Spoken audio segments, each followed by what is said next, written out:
It's funny, when I first met Mark, he wasn't playing in any golf tournaments, and golf had almost taken a back seat in his life.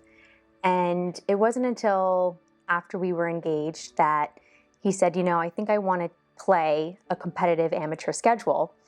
And his only goal was to win a golf tournament at some point in his life. Post-reinstatement, I think really what put him back on the map is the win at the Ike at the Country Club of Darien, where he had this incredible finish, chipping in for eagle, caught on camera, and just really a memorable mid-area moment.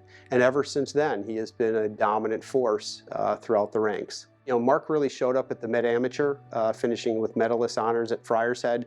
That was kind of the first moment that he really kicked it into high gear.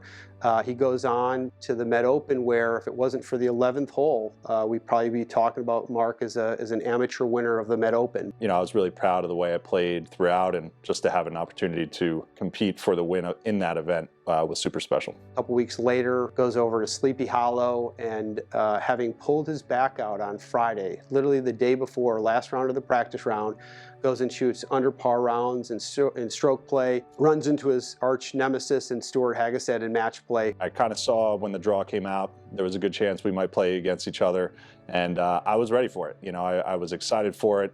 I was really confident the way I was playing, and played great.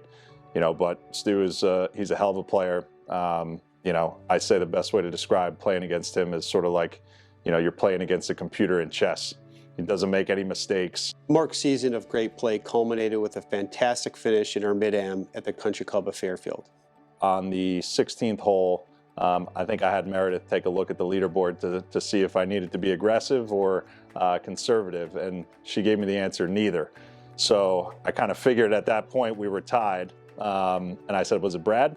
And she said, yeah, it's Brad. You're not going to expect him to make mistakes, but I will say I didn't expect him to make the up and down he did on the first playoff hole, which was pretty incredible, but was able to make a nice putt there, and then made a long one on the second playoff to win. I know over the last few years too, Mark has had some misses in playoffs or been runner-up and has been so close. So for him to really be able to capture the win and to do it against Brad, and for me to be able to be caddying and do it together was that much more special.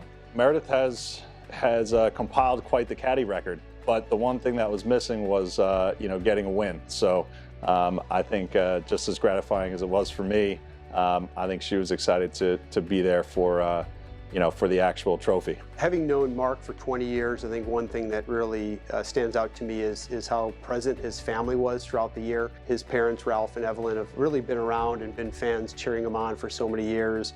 Since his marriage to Meredith, she's been a caddy, she's been a fan, a spectator.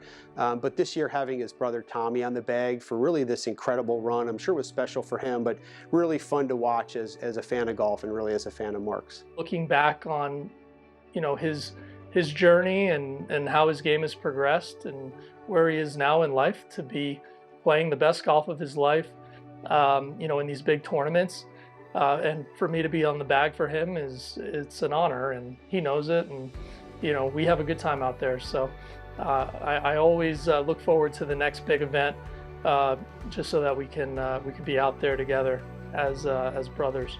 To be able to share some of the successes that I've had recently with him, it means a lot to me, and I thank him for taking the time out of his schedule. I know he's super busy. He just has earned the respect and has support from so many people, and I just couldn't be more proud to stand by his side.